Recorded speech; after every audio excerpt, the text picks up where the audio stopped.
Hey y'all, Todd McCann here from the Truckin' Up Podcast. If I look all flushed, it's because it's hotter than piss outside. Literally, because, piss is like 98.6 degrees, right? Yeah, I just cleaned out my truck and I'm miserable. But, hey, I've had this coming a long time. I really needed to get this review of the Garmin dēzl OTR810 out. Man, it's been ages. I've had this forever. But, I kind of quit doing the podcast for a little bit. Kind of got just unmotivated. But anyway, I'll go into that later on. For now, we want to cover this. Now, I thought this was going to be a really long review, and honestly, it started to be.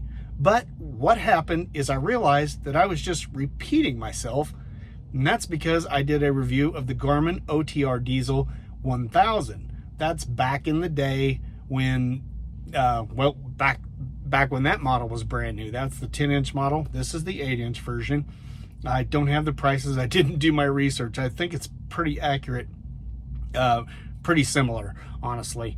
But anyway, today I just wanted to briefly discuss this. I'm just going to go over some of the basics of it, because honestly, if you want the full review, I'll put a link in the show notes, or I'll try to figure out how to put it up on screen or whatever. And I say show notes, I mean description of the video here. And go there, because it's a 53-minute video. I walk you through all the settings, all the different features of it, all the ways to get your phone hooked up to it and everything. So it's very detailed. It's very long, like I said, 53 minutes, and I've gotten some good comments on that review over there. So if you're interested in this 810, it's basically the same thing with just a couple of extra features. So with that, let's go in and I'll just show you kind of generally, I'll give you a brief overview of what the device is all about, and then we'll go into what makes this device, what makes the 810 different from the 800 would be what it was back then. I've reviewed the 1000, same thing. Anyway, you get the gist. Okay, so let's get to the features. Okay, so here's basically the way it fires up, and you've got to agree to this. Okay, once you get in here, now there will be some initial setup when you get in here. Again, go to the video that I've linked in the description. That will give you all the details on how to go through this and set it all up. Basically, this is your settings down here to set up your truck and all the details on it,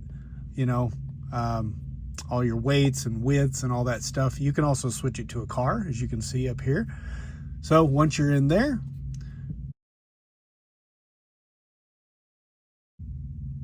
okay, as you can see, this is all the different ways you can search for stuff. You can enter an address if you want to do it the old-fashioned way, by individual, numbers and all that stuff. But honestly, it is a freaking pain in the butt, I just got to say. Of course, you got your home in here. You can program different save things for work or places that you frequent, things like that. There's the recent, if you just came from a place and you need to go back, just holler at her. Watch this. Okay, Garmin, recent. Which result would you like? 4. Start new route. Going to 14600 Kansas Avenue, Kansas City metro area, Kansas. There you go. See, easy peasy. But if you figure out that's the wrong place, or you're en route and you get where you're going and you know the place and you just want to stop it, you can say, okay, Garmin, cancel route. Okay, route canceled. There you go. You can also say other things like, next rest area. There's all kinds of things you can say to it. You probably need to go to the website and look at all the different commands that, I'm not going to say it, but that it will give you. So be sure to check that out, because, of course you want to be as hands-free as you can when you're going down the road, right? Okay, now one thing really cool about these Garmin devices is they are very customizable. You can put all kinds of things in here, like the speed, for instance. You can tap that and get more information on your average speed. I put sunset in here because that was important to me with the job that I had, and I could put that as for sunset if that's more important to you. You can change all this stuff in the settings. Very cool. Get rid of that. Just tap that X there, and you can put alerts on here, so if you get 5 miles an hour over the speed limit, it will tell you and warn you. All kinds of different alerts like that. You can set it up where it will tell you if there's a sharp curve coming up, or a big downhill, or a railroad track, or a tunnel, or toll roads. All kinds of stuff you can set it up to give you warnings. But if you don't like that kind of stuff, you don't like some woman on a GPS telling you what to do, then you probably can, well, you definitely can get rid of all that. Just don't enable any of that stuff. So over here, of course, you've got all your stuff. You can program all of this so you can get your truck stops or your truck parking. You can set this up for hotels if you need a hotel every night, eating places, restaurants, whatever you like. All of this is customable. And also, by the way, Loves and Pilot Flying J, also if you have an account with them, like a rewards program, you can program it into here. I don't know really why you'd want to do that, but I haven't really found a use for it. All that stuff's on my phone. But, if you need to, there you have it. So anyway, I just wanted to show you basically the screen. That's all there is to it. It's like any other GPS, you'll be going along, and something will pop over here to the right, and it'll be you can tap that and it'll be like your next stop or whatever. You can search stuff as you're going down the road.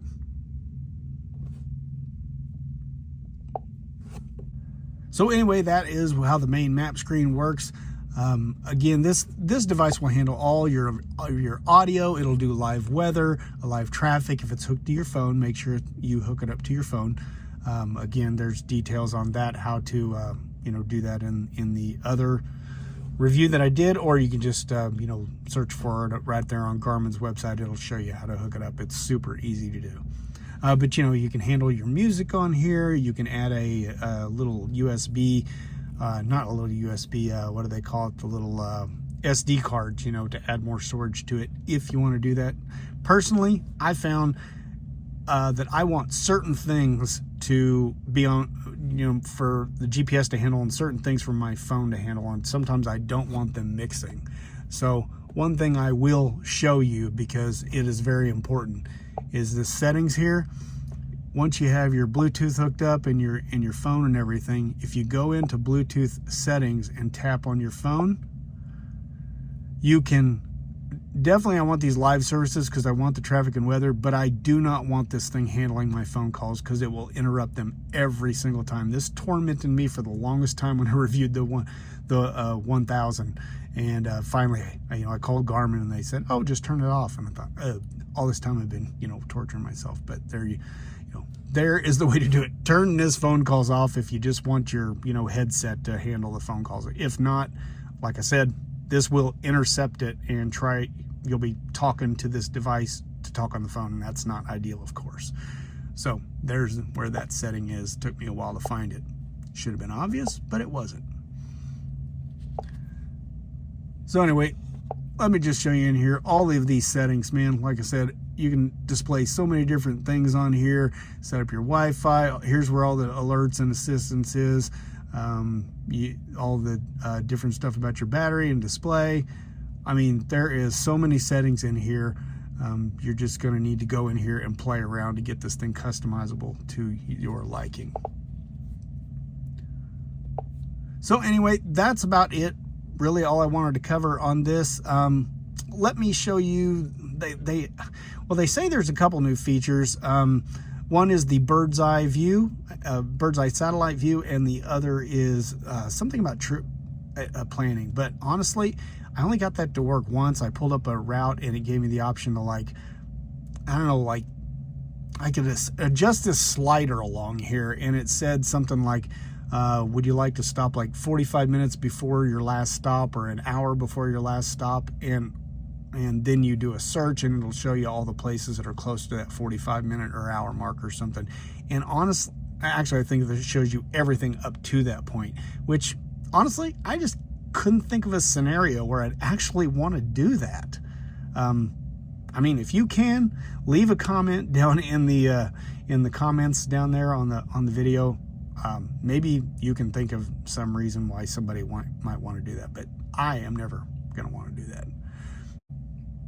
So anyway, that covers that. I guess now we'll just show you that new feature, the bird's eye view. So one of the new features that Garmin is touting is the bird's eye view.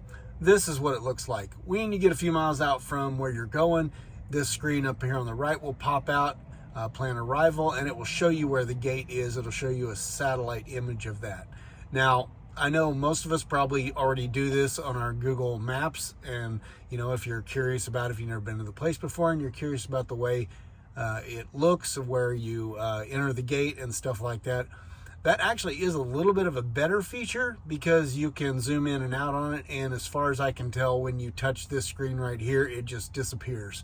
So you know, like right here, I can see the main entrance, but I can't really see the gate and how the rest of the facility is laid out.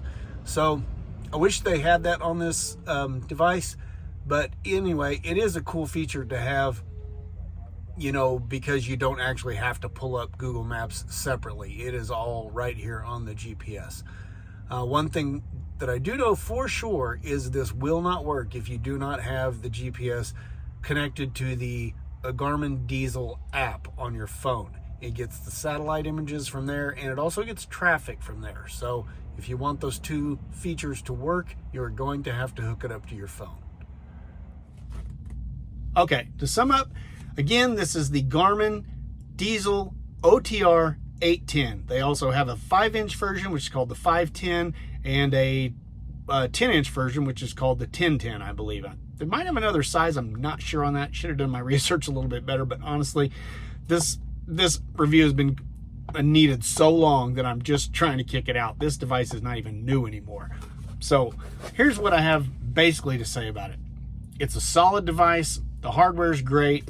It listens to you really well. It can understand what you're saying. I still don't think the search features are quite what I'd like them to be, but then again, I'm comparing them to Google, and I shouldn't be doing that because this is Garmin and they use their own search. I suppose it doesn't seem like it's quite as good as Garmin, or Google. But again, you know, I'm probably over expecting there. But anyway, if you have the address and you just read it off in your plain voice while you're going down the road, it will recognize it, and that's using the OK Garmin feature. So great hardware. All the software is really good on it. Of course, the maps, you know, always come into question a little bit because, you know, sometimes you'll be tooling down the road and you'll Going think, to safe rooms, secret rooms, and hidden doors in Riverside, Missouri. I really need to turn that off. Okay, wow. All right, we got to shut it off now so we can continue. Man, I told you she listens pretty good. Better than the evil overlord, I got to say that. But anyway, so where was I? Oh yeah, I think I was talking about the software. Software on it is, everything's real responsive, super responsive actually.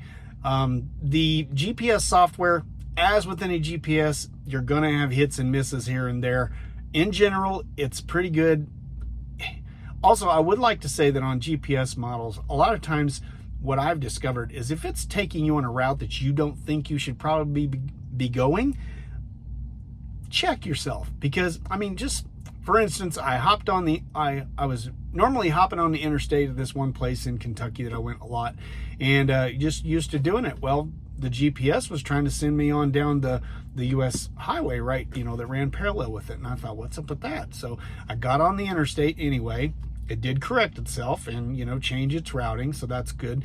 But as I'm tooling down the road, I realized that some of the bridges out there on the interstate were like 33 tons. Well, I had put in there that I was 70 ton, you know, I was a maximum of 70,000 pounds. That's 35 tons. So technically, I was illegal out there if I had a full box, which I didn't at the time, but still, you know. So again, don't always think that the GPS is just screwing you. It just might actually know more than you do. But you might also know that no cops ever stop you on that highway if you're 80,000 pounds. So anyway, onward. Basically, here's what I think about this device. It's rock solid. I really like the device, but if you already have one, I would not splurge for this. I think the extra features are really cool, but I just don't think it's quite worth it. Especially when you can just, like pull up the Google Maps and actually scroll around and, check out the whole facility, not just the entrance. That's just my opinion. But by all means, if you need a new GPS, go ahead and buy this one, because those features are probably only going to get better over time. We hope anyway, I would assume. And, you might as well buy it just to basically future-proof. So anyway, that's my review of again, what is this? The Garmin dēzl OTR810. Pretty cool device, kind of expensive, but what GPS isn't nowadays, right? Oh, by the way, it works really, really well with the dēzl headset that they have also. So there's your review. If you get a chance, go check out the Trucker Dump podcast. And that's all I got to say about that. So for now, let's just say drive safe and stay out of my way.